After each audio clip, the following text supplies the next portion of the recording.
बिस्मिल्लाहिर्रहमानिर्रहीम। मैं जनाब डॉक्टर जी.एम. चौधरी और पंजाबी संगत च मैं तुहाडे सामने हाज़र। यकीनन मैं एक दो दिन तुहाडी खिदमत च हाज़र नहीं हो सकिया।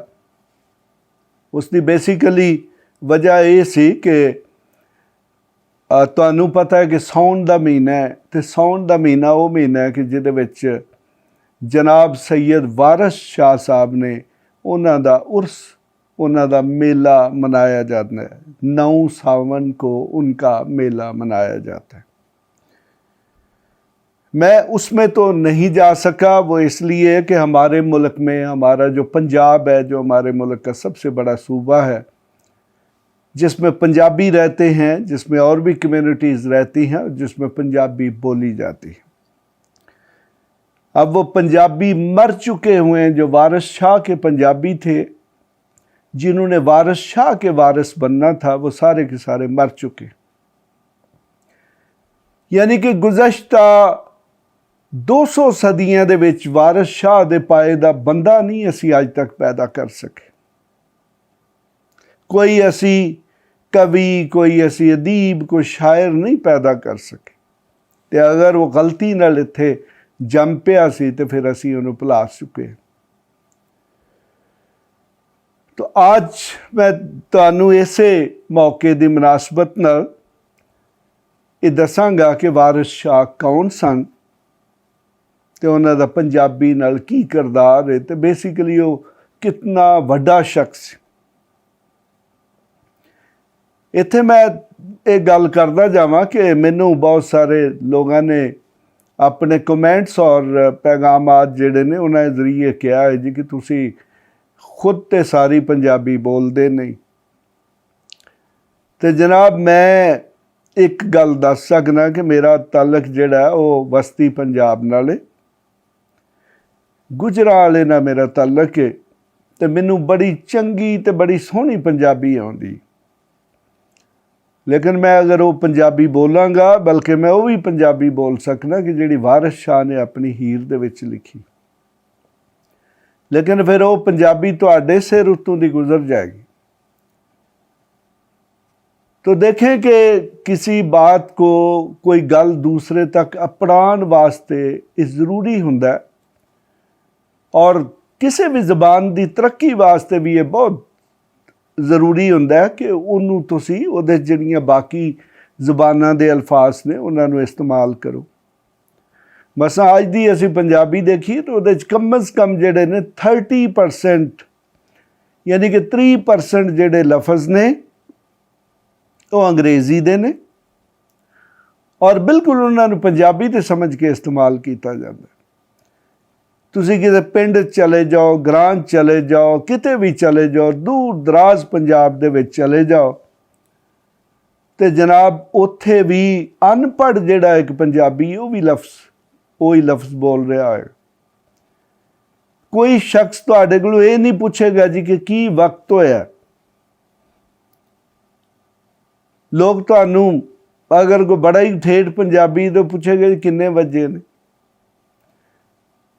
ते जे थोड़ा जिहा बाशऊर शख्स है तो फिर वो कहेगा जी की टाइम होया, तो टाइम नूं उन्हां टाइम बनाता की टाइम होया।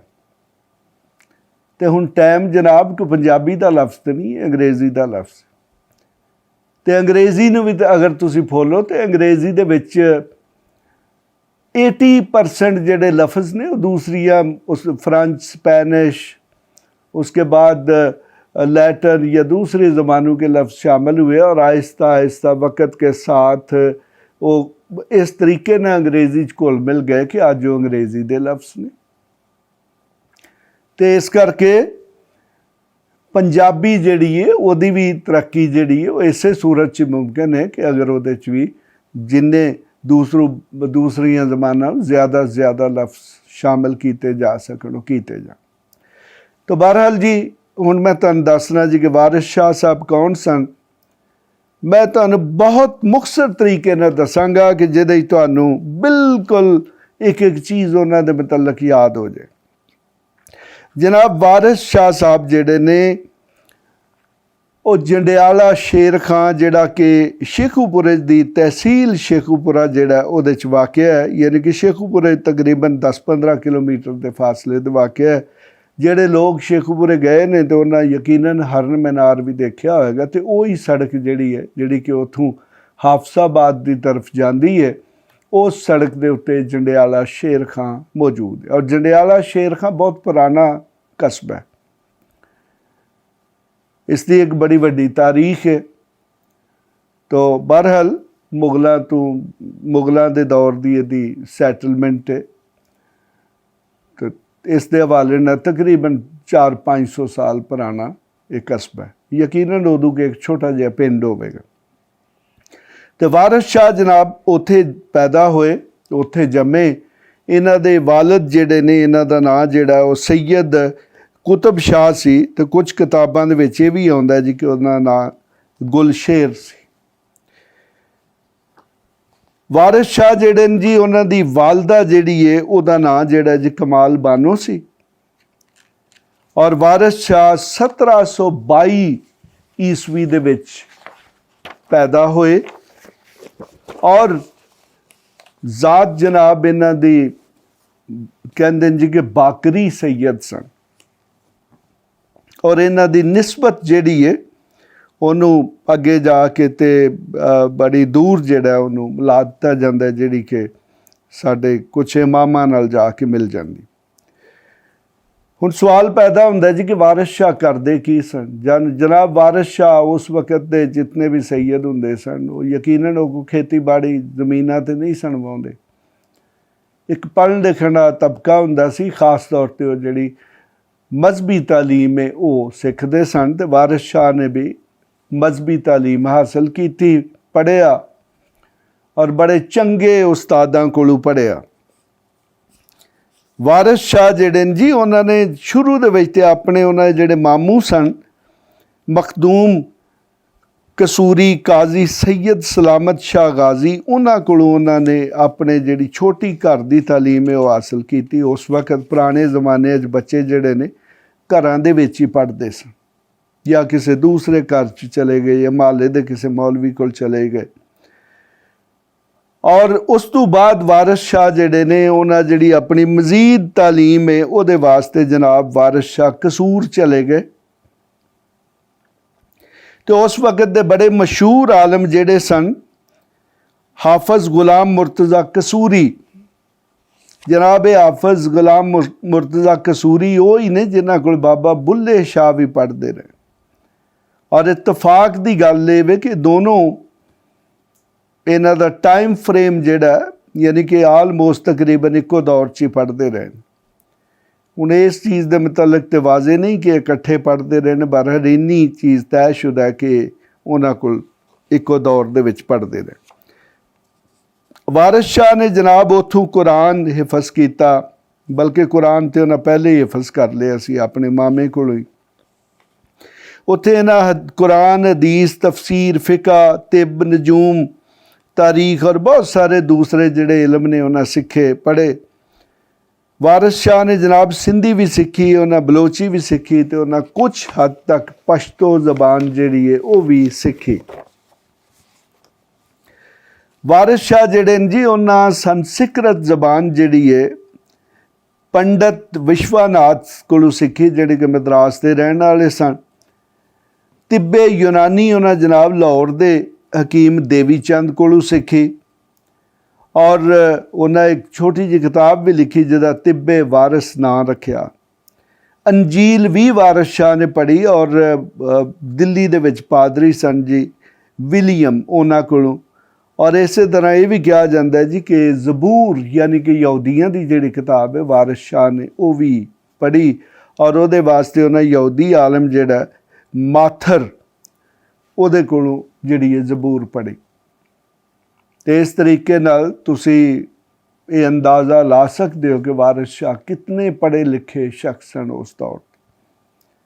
ਅਤੇ ਜਿਸ ਸ਼ਖਸ ਨੂੰ ਯਕੀਨ ਨਹੀਂ ਆਉਂਦਾ, ਉਹ ਵਾਰਿਸ ਸ਼ਾਹ ਦੀ ਇਹ ਹੀਰ ਜਿਹੜੀ ਹੈ ਇਹਨੂੰ ਪੜ੍ਹ ਕੇ ਦੇਖ ਲੈ, ਅਤੇ ਉਹਦੇ ਤੋਂ ਉਹਨੂੰ ਅੰਦਾਜ਼ਾ ਹੋ ਜਾਏਗਾ ਕਿ ਵਾਰਿਸ ਸ਼ਾਹ ਦਾ ਕਿੰਨਾ ਵਸੀਹ ਇਲਮ ਸੀ।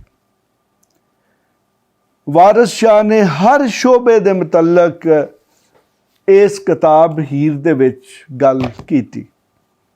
ਤੇ ਜਨਾਬ ਵਾਰਿਸ ਸ਼ਾਹ ਜਿਹੜੇ ਨੇ ਉਸ ਤੋਂ ਬਾਅਦ ਇਹਨਾਂ ਨੇ ਪੜ੍ਹਨ ਤੋਂ ਬਾਅਦ ਜਨਾਬੇ ਅੱਲਾ ਇਹ ਯਕੀਨਨ ਕੁਝ ਕੰਮ ਕਰਨਾ ਹੁੰਦਾ ਤੇ ਇਹ ਜਨਾਬ ਪਹਿਲੇ ਤੇ ਜਨਾਬ ਮੁਲਤਾਨ ਗਏ। ਉੱਥੇ ਜਾ ਕੇ ਇਹਨਾਂ ਬਾਬਾ ਫਰੀਦ ਸ਼ਕਰਗੰਜ ਜਿਹੜੇ ਨੇ ਉਹਨਾਂ ਦੇ ਜਿਹੜੇ ਗੱਦੀ ਨਸ਼ੀਨ ਸਨ ਉਹਨਾਂ ਦੇ ਮੁਰੀਦ ਹੋਏ। ਕੁਛ ਅਰਸਾ ਉੱਥੇ ਰਹੇ। ਫਿਰ ਉੱਥੋਂ ਉਹਨਾਂ ਕੋਲ ਇਜਾਜ਼ਤ ਲੈ ਕੇ ਤੇ ਮਲਕਾ ਹਾਂਸ ਜਿਹੜਾ ਕਿ ਸਾਹੀਵਾਲ 'ਚ ਉਸ ਵਕਤ ਹੁੰਦਾ ਸੀ, ਅੱਜ ਕੱਲ੍ਹ ਇਹ ਪਾਕਪਤਨ ਤੋਂ 10-12 ਕਿਲੋਮੀਟਰ GT ਉਸ ਜਿਹੜੀ ਸੜਕ ਮੁਲਤਾਨ ਲਾਹੌਰੋਂ ਮੁਲਤਾਨ ਨੂੰ ਜਾਂਦੀ ਉਹਦੇ 'ਤੇ ਵਾਕਿਆ। ਉੱਥੇ ਜਾ ਕੇ ਮਲਕਾ ਹਾਂਸ ਦੀ ਜਿਹੜੀ ਮਸਜਿਦ ਹੈ ਉਹਦੇ ਵਿੱਚ ਇਮਾਮ ਮਸਜਿਦ ਲੱਗ ਗਏ, ਯਾਨੀ ਕਿ ਇਹਨਾਂ ਲੋਕਾਂ ਨੂੰ ਨਮਾਜ਼ਾਂ ਪੜ੍ਹਾਉਣੀਆਂ ਸ਼ੁਰੂ ਕਰਤੀਆਂ। ਮਸਜਿਦ ਦੇ ਨਾਲ ਇੱਕ ਹੁਜਰਾ ਵੀ ਮੌਜੂਦ ਹੈ ਜਿਹੜਾ ਅੱਜ ਵੀ ਮੌਜੂਦ ਹੈ, ਜਿਹਨੂੰ ਜਿਹੜਾ ਵਾਰਿਸ ਸ਼ਾਹ ਦੇ ਹੁਜਰੇ ਨਾਲ ਜਾਣਿਆ ਜਾਂਦਾ ਤੇ ਜਿਹੜੀ ਮਸਜਿਦ ਹੈ ਉਹਨੂੰ ਵਾਰਿਸ ਸ਼ਾਹ ਮਸਜਿਦ ਕਿਹਾ ਜਾਂਦਾ। ਤੇ ਜਨਾਬੇ ਅੱਲਾ ਇਸ ਤਰੀਕੇ ਨਾਲ ਵਾਰਿਸ ਸ਼ਾਹ ਉੱਥੇ ਇੱਕ ਲੰਮਾ ਅਰਸਾ ਜਿਹੜਾ ਜੀ ਇਮਾਮ ਮਸਜਿਦ ਰਹੇ ਔਰ ਉੱਥੇ ਹੀ ਯਾਨੀ ਕਿ ਮਲਕਾ ਹਾਂਸ ਦੇ ਵਿੱਚ ਹੀ ਉਹਨਾਂ ਨੇ ਹੀਰ ਲਿਖੀ। ਔਰ ਕੁਛ ਲੋਕਾਂ ਦਾ ਇਹ ਖਿਆਲ ਹੈ ਕਿ ਵਾਰਿਸ ਸ਼ਾਹ ਦੀ ਜਿਹੜੀ ਵਫਾਤ ਹੈ ਉਹ ਵੀ ਮਲਕਾ ਹਾਂਸ ਦੇ ਵਿੱਚ ਹੀ ਹੋਈ, ਲੇਕਿਨ ਉੱਥੋਂ ਫਿਰ ਉਹਨਾਂ ਦਾ ਜਿਹੜਾ ਉਹਨਾਂ ਦਾ ਤਾਬੂਤ ਸੀ, ਜਿਹੜੀ ਉਹਨਾਂ ਦਾ ਜਿਸਮ ਸੀ, ਉਹਨੂੰ ਲਿਆ ਕੇ ਤੇ ਚੰਡਿਆਲੇ ਸ਼ੇਰ ਖਾਂ 'ਚ ਦਫਨ ਕੀਤਾ ਗਿਆ। ਲੇਕਿਨ ਕੁਛ ਲੋਕ ਕਹਿੰਦੇ ਨੇ, ਤਾਰੀਖੀ ਰਵਾਇਤ ਨੇ, ਕਿ ਉਹ ਆਪਣੀ ਵਫਾਤ ਤੋਂ ਪਹਿਲਾਂ ਜਿਹੜਾ ਉਹ ਮਲਕਾ ਹਾਂਸ ਨੂੰ ਛੱਡ ਕੇ ਤੇ ਚੰਡਿਆਲੇ ਸ਼ੇਰ ਖਾਂ ਵਾਪਸ ਆ ਗਏ ਤੇ ਅੱਜ ਉੱਥੇ ਹੀ ਉਹਨਾਂ ਵਫਾਤ ਪਾਈ ਔਰ ਉੱਥੇ ਹੀ ਉਹਨਾਂ ਦਾ ਮਜ਼ਾਰ ਸ਼ਰੀਫ ਜਿਹੜਾ ਮੌਜੂਦ ਹੈ, ਜਿੱਥੇ 9 ਸਾਉਣ ਨੂੰ ਮੇਲਾ ਹੁੰਦਾ। ਔਰ ਪੰਜਾਬ ਹਕੂਮਤ ਦੇ ਇਹ ਹਾਲ ਨੇ ਕਿ ਜਨਾਬ ਇਸ ਵਕਤ ਲੋਕਾਂ ਨੂੰ, ਪੰਜਾਬ ਦਿਆਂ ਨੂੰ ਕੋਈ ਪਤਾ ਨਹੀਂ ਕਿ ਕਿਸ ਜਗ੍ਹਾ ਔਰ ਕਿਸ ਤਾਰੀਖ ਨੂੰ ਮੇਲਾ ਹੁੰਦਾ। ਕੋਈ ਪਬਲਿਸਿਟੀ ਨਹੀਂ, ਕੋਈ ਅਖਬਾਰ 'ਚ ਇਸ਼ਤਿਹਾਰ ਨਹੀਂ, ਇੱਕ ਛੋਟੀ ਜਿਹੀ ਖਬਰ ਵੀ ਨਹੀਂ ਕਿਸੇ ਵੀ ਅਖਬਾਰ 'ਚ। ਇੱਕ ਦੌਰ ਹੁੰਦਾ ਸੀ ਕਿ ਅਖਬਾਰਾਂ ਦੇ ਵਿੱਚ ਸਪੈਸ਼ਲੀ ਸਪਲੀਮੈਂਟ ਛਪਦੇ ਹਨ ਜਿਹਦੇ ਵਿੱਚ ਵਾਰਿਸ ਸ਼ਾਹ ਹੋਰਾਂ ਦੇ ਮੁਤਲਕ ਦੱਸਿਆ ਜਾਂਦਾ ਸੀ। ਅੱਜ ਕੱਲ੍ਹ ਉਹ ਸਭ ਕੁਝ ਖਤਮ ਹੋ ਗਿਆ। ਲਾਹੌਰ ਦੇ ਵਿੱਚ ਦੇਖੋ ਤੇ ਤਕਰੀਬਨ ਅੱਧੀ ਦਰਜਨ ਅਦਾਰੇ ਐਸੇ ਮੌਜੂਦ ਨੇ ਜਿਹੜੇ ਪੰਜਾਬੀ ਦੇ ਨਾਂ 'ਤੇ ਉੱਥੇ ਸੈਂਕੜੇ ਦੇ ਹਿਸਾਬ ਨਾਲ ਮੁਲਾਜ਼ਮ ਮੌਜੂਦ ਨੇ ਤੇ ਬੜੇ ਬੜੇ ਵੱਡੇ ਅਫਸਰ ਤੇ ਬੜੇ ਬੜੇ 2 ਨੰਬਰ ਕਿਸਮ ਦੇ ਅਦੀਬ ਵੀ ਮੌਜੂਦ, ਜਿਹੜੇ ਜਨਾਬ ਬੜੀਆਂ ਵੱਡੀਆਂ ਤਨਖਾਹਾਂ ਲੈ ਰਹੇ ਨੇ ਪੰਜਾਬੀ ਦੇ ਨਾਂ 'ਤੇ, ਲੇਕਿਨ ਉਹਨਾਂ ਦਾ ਜਿਹੜਾ ਪੰਜਾਬੀ ਵਾਸਤੇ ਕੰਟਰੀਬਿਊਸ਼ਨ ਹੈ ਉਹ ਜ਼ੀਰੋ ਹੈ। ਉਹਦੀ ਇੰਤਹਾ ਇਹ ਵੇ ਕਿ ਦੇਖੋ ਕਿ ਵਾਰਿਸ ਸ਼ਾਹ ਜਿਹੜਾ ਪੰਜਾਬੀ ਦਾ ਅਮੀਨ ਹੈ, ਜਿਹਦੀ ਵਜ੍ਹਾ ਤੋਂ ਅੱਜ ਜਦੀਦ ਪੰਜਾਬੀ ਨੂੰ ਅਸੀਂ ਜਾਣਦੇ ਹਾਂ, ਉਹਨਾਂ ਦਾ ਮੇਲਾ ਉਰਸ 9 ਸਾਵਨ ਨੂੰ ਹੁੰਦਾ ਹੈ। ਅੱਜ ਤੱਕ ਉਹਦਾ ਇਹ ਨਹੀਂ ਤੈਅ ਹੋ ਸਕਿਆ ਕਿ ਉਹ ਕਦੋਂ ਹੋਣਾ ਔਰ ਉਹਦੇ ਮੁਤਲਕ ਕੋਈ ਰੇਡੀਓ TV ਤੇ ਕੋਈ ਪਬਲਿਸਿਟੀ ਨਹੀਂ ਹੁੰਦੀ। ਇਸ ਤੋਂ ਤੁਸੀਂ ਅੰਦਾਜ਼ਾ ਲਾ ਸਕਦੇ ਹੋ ਕਿ ਅਸੀਂ ਪੰਜਾਬੀਆਂ, ਸਾਡੇ ਪੰਜਾਬ ਦੇ ਵਜ਼ੀਰ ਆਲਾ ਜਾਂ ਦੂਸਰੇ ਜਿਹੜੇ ਵਜ਼ੀਰ ਨੇ ਜਾਂ ਹਕੂਮਤ ਹੈ, ਉਹ ਵਾਰਿਸ ਸ਼ਾਹ ਨਾਲ ਕਿਸ ਕਿਸਮ ਦਾ ਸਲੂਕ ਕਰ ਰਹੀ। ਤੇ ਦੂਸਰੇ ਲਫ਼ਜ਼ਾਂ 'ਚ ਤੁਸੀਂ ਇਹ ਸਮਝ ਲਓ ਕਿ ਪੰਜਾਬ ਦੇ ਵਿੱਚ ਵਾਰਿਸ ਹੁਣ ਲਾਵਾਰਿਸ ਹੋ ਚੁੱਕੇ, ਬੇਵਾਰਿਸ ਹੋ ਚੁੱਕੇ। ਜਨਾਬ ਵਾਰਿਸ ਸ਼ਾਹ ਦੀ 1798 ਦੇ ਵਿੱਚ ਵਫਾਤ ਹੁੰਦੀ ਔਰ ਇਸ ਤਰੀਕੇ ਨਾਲ ਉਹਨਾਂ ਦੀ ਤਕਰੀਬਨ 76 ਸਾਲ ਦੇ ਕਰੀਬ ਉਮਰ ਹੈ। ਇਹਦੇ ਮੁਤਲਕ ਇਖਤਲਾਫ ਹੈ, ਚੂँकि ਵਾਰਿਸ ਸ਼ਾਹ ਦੇ ਮੁਤਲਕ ਕੋਈ ਮਸਦਕਾ ਜਿਹੜਾ ਡਾਟਾ ਹੈ ਉਹ ਸਾਡੇ ਕੋਲ ਅਵੇਲੇਬਲ ਨਹੀਂ ਕਿ ਉਹ ਕਦੋਂ ਪੈਦਾ ਹੋਏ। ਇੱਕ ਅੰਦਾਜ਼ਾ ਹੈ ਜਾਂ ਵਾਰਿਸ ਸ਼ਾਹ ਦੀ ਹੀਰ ਦੇ ਵਿੱਚ ਜਿਹੜੇ ਕੋਈ ਚੰਦ ਇੱਕ ਸ਼ੇਰਾਂ ਦੇ ਵਿੱਚ ਉਹਨਾਂ ਲਿਖਿਆ, ਉਸ ਤੋਂ ਅੰਦਾਜ਼ਾ ਹੁੰਦਾ ਕਿ ਉਹ ਕਦੋਂ ਪੈਦਾ ਹੋਏ। तो यकीनन मौत के मुतलक तो किसी शायर ने भी अपनी किताब के विच नहीं लिखिया हुंदा कि मैं फलान डेट नूं मर जाना। तो जनाब इस तरीके नाल जनाबे अल्लाह उन्हां दी खानदानी निस्बत जिहड़ी है वो कहंदे ने जी कि हज़रत इमाम अली नकी नाल जिहड़ी वो मिल जाती सी। उस्ताद इन्हां दे हाफिज़ गुलाम मुर्तज़ा कसूरी दे बाकी इन्हां अपने सके मामे कोलों इब्तदाई तालीम हासिल की और इस तरह जनाबे अल्लाह उन्होंने बहुत ज़्यादा कंट्रीब्यूशन जिहड़ा उन्होंने तकरीबन जिहड़ियां उन्हां दा किताबां दा सिस्टम है। अगर किताबां देखे जाए तो उन्होंने 4-5 किताबां लिखियां ਉਹਨਾਂ ਦੀ ਸਭ ਤੋਂ ਮਸ਼ਹੂਰ ਜਿਹੜੀ ਹੀਰ ਵਾਰਿਸ ਸ਼ਾਹ ਜਿਹੜੀ ਕਿ 1766 'ਚ ਲਿਖੀ। ਉਸ ਤੋਂ ਬਾਅਦ 'ਚ ਉਸ ਵਕਤ ਜੀ ਉਹਨਾਂ ਦੀ 44-45 ਸਾਲ ਉਮਰ ਸੀ। ਕਸੀਦਾ ਬੁਰਦਾ ਸ਼ਰੀਫ ਦਾ ਪੰਜਾਬੀ ਤਰਜਮਾ ਕੀਤਾ, ਮਹਾਰਾਜਨਾਮਾ, ਉਸ਼ਤਰਨਾਮਾ, ਚੋਹੇੜੀਨਾਮਾ ਤੇ 30 ਅਰਫੀਆਂ ਔਰ ਕੁਛ ਦੋੜੇ ਵੀ ਲਿਖੇ। ਇਹ ਜਨਾਬ ਮੁਗਲਿਆ ਸਲਤਨਤ ਦੇ ਜ਼ਵਾਲ ਦਾ ਦੌਰ ਸੀ ਔਰ ਅਹਿਮਦ ਸ਼ਾਹ ਅਬਦਾਲੀ ਨੇ ਇਹਨਾਂ ਦੀ ਜ਼ਿੰਦਗੀ ਦੇ ਵਿੱਚ ਪੰਜਾਬ ਉੱਤੇ 8 ਹਮਲੇ ਕੀਤੇ, ਜਿਨ੍ਹਾਂ ਦੇ ਵਿੱਚ ਜੰਡਿਆਲਾ, ਸ਼ੇਰ ਖਾਨ, ਲਾਹੌਰ ਔਰ ਉਸ ਦੇ ਇਰਦ ਗਿਰਦ ਦੇ ਸਾਰੇ ਇਲਾਕੇ ਜਿਹੜੇ ਨੇ ਮੁਤਾਸਰ ਹੋਏ। ਇਸੇ ਦੌਰ ਦੇ ਵਿੱਚ ਸਿੱਖਾਂ ਦੀ ਲੁੱਟਮਾਰ ਸੀ ਔਰ ਇਸੇ ਦੌਰ 'ਚ ਈਸਟ ਇੰਡੀਆ ਕੰਪਨੀ ਜਿਹੜੀ ਹੈ ਉਹਨੇ ਇਸ ਹਿੰਦੁਸਤਾਨ 'ਚ ਆਪਣੇ ਪੈਰ ਜਮਾਏ।